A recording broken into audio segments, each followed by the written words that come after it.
चलिए आज हम देखते हैं पेपर एनालिसिस की इस वीडियो में फंडामेंटल्स ऑफ मल्टीमीडिया। है ना, ये पीजीडीसीए का चौथा पेपर है और लास्ट पेपर है पहले सेमेस्टर का, जो कि बहुत ही इंपॉर्टेंट है।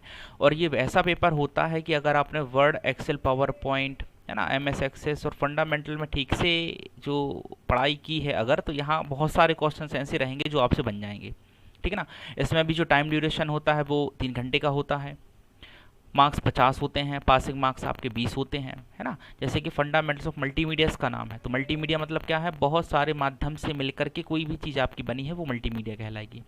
ठीक है, क्लियर है। तो ये एक प्रकार से जो दैनिक जीवन में हम सारी चीज़ें यूज़ करते हैं, जैसे वीडियो देखते हैं, ऑडियो सुनते हैं, रिकॉर्डिंग करते हैं, पिक्चर्स देखते हैं, फोटो वगैरह क्लिक करते हैं, कैमरे यूज़ करते हैं, ये सारा कुछ इसके अंतर्गत आ जाता है। ठीक है, तो आगे बढ़ते हैं। दिशा निर्देश उसी के जैसे हैं जो पीछे हम पढ़ चुके हैं, एक बार आप उसको देख लीजिएगा स्टार्टिंग में। है ना, सारा कुछ रहेगा। मैंने वहाँ आपको बताया हुआ कि कॉपी में लिखना कैसे है, किन किन चीज़ों का ध्यान रखना है, क्या गलतियाँ नहीं करनी है, क्या करना है ना, लिखना कैसे है, कितना लिखना है, कब लिखना है, क्वेश्चन का जो आंसर उससे को देने से पहले हेडिंग कैसे बनानी है, ये सारा कुछ मैंने आपको पिछली वीडियो में बता दिया है। तो आप उसको एक बार वहाँ जा करके देख लीजिएगा, समझ लीजिएगा। है ना, अगर आप यहाँ पर नए हैं तो। आगे देखिए, पहला जो क्वेश्चन मिल रहा है फर्स्ट यूनिट से वो है हमारा, आज के समय में मल्टीमीडिया की इलेक्ट्रॉनिक मीडिया में क्या आवश्यकता है। ठीक है ना, उदाहरण से समझाना है।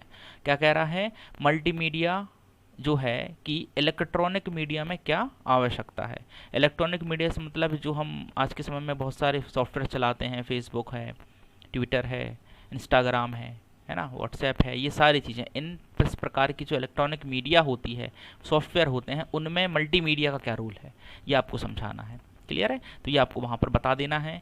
इसके बाद सेकंड क्वेश्चन है, अथवा करके पूछ रहा है, आरटीएफ और एचटीएमएल टेक्स्ट में क्या से आप क्या समझते हैं, ये आपको बताना पड़ेगा। ये कोई रिच टेक्स्ट फॉर्मेट होता है और ये हाइपर टेक्स्ट मार्कअप लैंग्वेज होता है। इन दोनों में फ़र्क क्या होता है, बहुत फ़र्क होता है, ये आपको बताना पड़ेगा। इन सभी के जो आंसर हैं आपको नीचे डिस्क्रिप्शन में लिंक है, वहाँ मिल जाएंगे। और एक और पेपर वहाँ पर डिस्कस किया गया है, वो आपको देख लेना है। तो ये आईएमपी क्वेश्चन ही हैं। अगर आपने अभी तक पढ़ाई नहीं की है, आप नहीं पढ़ पाए किसी भी रीजन से, है ना, और आपका एग्ज़ाम हाल ही में है, तो आप एक बार इसको देख लीजिएगा एनालिसिस को, और यहाँ से क्वेश्चंस को पढ़ करके आप जाइएगा, काफ़ी अच्छा स्कोर आप कर सकते हैं गारंटी के साथ। ठीक है ना। चलिए आगे बढ़ते हैं। यूनिट नंबर 2 से पहला क्वेश्चन दे रहा है, एनालॉग साउंड और डिजिटल साउंड में क्या अंतर होता है, चित्र सहित समझाना है। इन दोनों का डायग्राम आपको बनाना पड़ेगा, बहुत इंपॉर्टेंट क्वेश्चन है, बहुत पूछा जाता है। 3D साउंड और MIDI पर संक्षिप्त में टिप्पणी आपको लिखनी है। 3D जो साउंड होते हैं वो इको के साथ आते हैं, जब हम ईयरफोन वगैरह लगा के सुनते हैं तो हमको जो साउंड है बहुत ही अच्छा, क्लियर और इफेक्ट टाइप का सुनाई देता है, उसको 3D साउंड कहा जाता है। और यहाँ पर MIDI से मतलब होता है म्यूजिकल इंस्ट्रूमेंट डिजिटल इंटरफेस। है ना, इन दोनों के बीच में जो है आपको टिप्पणी देनी है, अंतर देना है, ये आपको लिखना पड़ेगा। ग्राफिक्स से आप क्या समझते हैं, ग्राफिक्स के विभिन्न गुणों को समझाइए। है ना, जैसे रास्टर ग्राफिक होते हैं, वेक्टर ग्राफिक होते हैं, ये आपको बताने पड़ेंगे, यहाँ पर पूरा का पूरा लिखना पड़ेगा कंप्लीटली।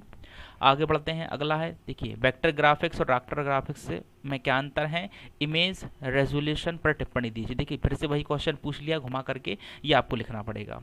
ठीक है, ये आपको उनके जो आंसर हैं वो देने पड़ेंगे। आगे बढ़ते हैं, यूनिट नंबर 4 से क्वेश्चन दे रहा है, एनालॉग तथा डिजिटल वीडियो को समझाइए, ये बताना पड़ेगा। है ना, जैसे साउंड होते हैं वैसे वीडियो भी होते हैं। अगला है, इसी में अथवा करके है, वीडियो के विभिन्न स्टैंडर्ड का विस्तृत वर्णन कीजिए।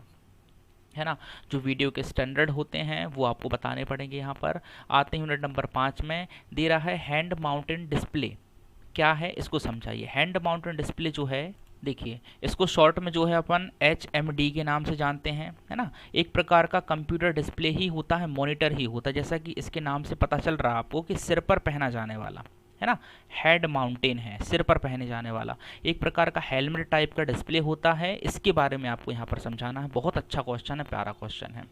आगे देखिएगा, अगला जो दे रहा है, इन पर टिप्पणियाँ आपने देनी है। सबसे पहला दे रहा है, वर्चुअल रियलिटी मतलब VI क्या होता है, ये आपको बताना पड़ेगा। जो आज के समय में सबसे ज़्यादा यूज़ किया जा रहा है वो VI है, इसके बारे में पूरी इन्फॉर्मेशन दे दीजिएगा। अगला मांग रहा है आपसे डिस्क्रिप्शन जो है, वूम कैब क्या है। वूम कैब जो है, ये जो होता है एक प्रकार का एक रूम ही होता है, जिसमें कई प्रकार के जो 3D इफेक्ट हैं वो आपको दिखाए जाते हैं। है ना, जैसे कोई मान लीजिए एक इफेक्ट चल रहा है जैसे डायनासोर वगैरह का है, तो होते तो नहीं है, लेकिन वहाँ आपको ऐसा फील कराया जाता है। एक छोटे सा कैब होता है, कमरा होता है, गुफा टाइप का, गुफा नहीं कह सकते उसको, कमरा ही बोलते हैं।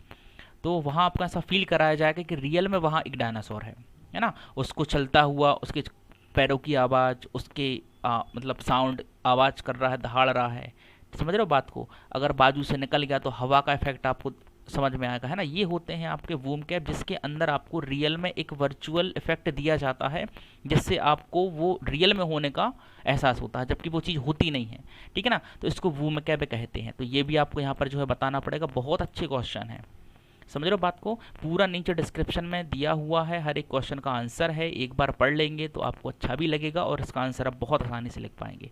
आगे बढ़ते हैं। एक और पेपर हमारा जो है ये दिसंबर 2022 और जनवरी 2023 का है। इसके कुछ क्वेश्चंस हैं वो हम ले लेते हैं। जैसे कि सबसे पहला इसका यूनिट नंबर 1 से क्वेश्चन है कि मल्टीमीडिया क्या है, मल्टीमीडिया के अवयवों को विस्तार से समझाइए। समझ रहे बात को। तो यहाँ पर जो एलिमेंट्स हैं वो भी आपको दर्शाने हैं और मल्टीमीडिया क्या है ये भी आपको बताना, थोड़ा सा इंट्रोडक्शन देना है, उसके बाद पूरा लिख देना है टेक्स्ट के बारे में, वीडियो के बारे में, ऑडियो के बारे में, इफेक्ट के बारे में, पिक्चर के बारे में, ये इनके एलिमेंट्स हैं, ठीक है ना। आगे मांग रहा है निम्न पर टिप्पणी कीजिए, मतलब आपको जो प्लेन टेक्स्ट डिस्क्रिप्शन लिखना है, शॉर्ट नोट लिखने हैं। प्लेन टेक्स्ट के बारे में जो हम लिखते हैं, रिच टेक्स्ट फॉर्मेट के बारे में लिखना है, HTML hyper text markup language के बारे में लिखना है, फॉर्मेटेड टेक्स्ट के बारे में लिखना है। देखिए ये सारे क्वेश्चन अभी पिछले पेपर में हमने देखे हैं, उन्होंने फिर से रिपीट कर दिए हैं, बस देने का लिखने का तरीका अलग है, ठीक है ना। आंसर सेम है, मिल जाएगा आपको डिस्क्रिप्शन में।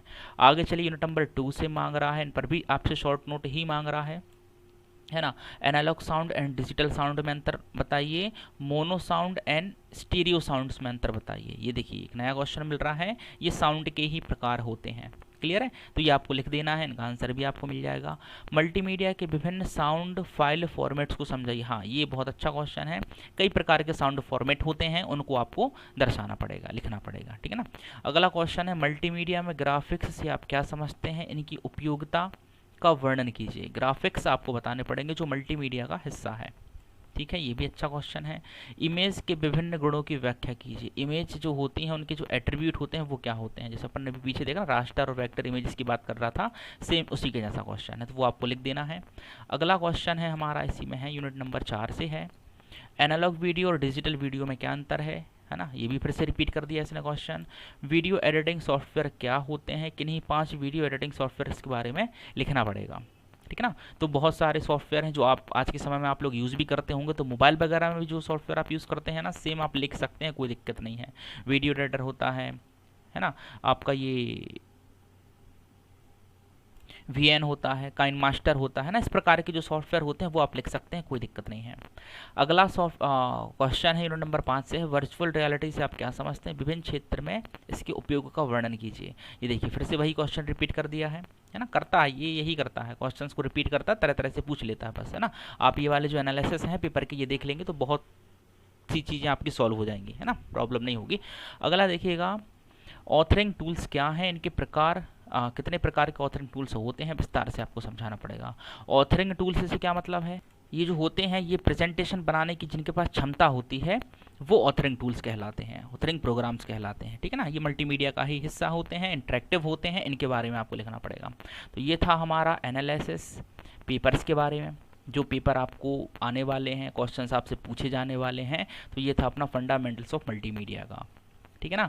और इसी तरह के और सारे के सारे जो आंसर हैं आपको नीचे डिस्क्रिप्शन में लिंक है उसमें मिल जाएगा। और इनका जो क्वेश्चंस ये जो आप पढ़ रहे हो, देख रहे हो, इनका जो PDF है वो भी आपको वहीं पर मिल जाएगा, तो आप वहाँ से डाउनलोड कर सकते हैं। और अधिक जानकारी के लिए आप हमसे जुड़े रहें, और अगर किसी क्वेश्चन का आंसर आपको नहीं मिलता है, कहीं कोई प्रॉब्लम है, तो आप मुझसे कॉन्टैक्ट कर सकते हैं। कॉन्टैक्ट करने के बाद जो है मैं आपको प्रिंटेड नोट्स या फिर जो है हैंड रिटन नोट्स वो सारे के सारे प्रोवाइड करा दूंगा, ठीक है। क्लियर है। तब तक के लिए मिलते हैं अगले वीडियो में, तब तक के लिए जय हिंद, जय भारत, जय हो।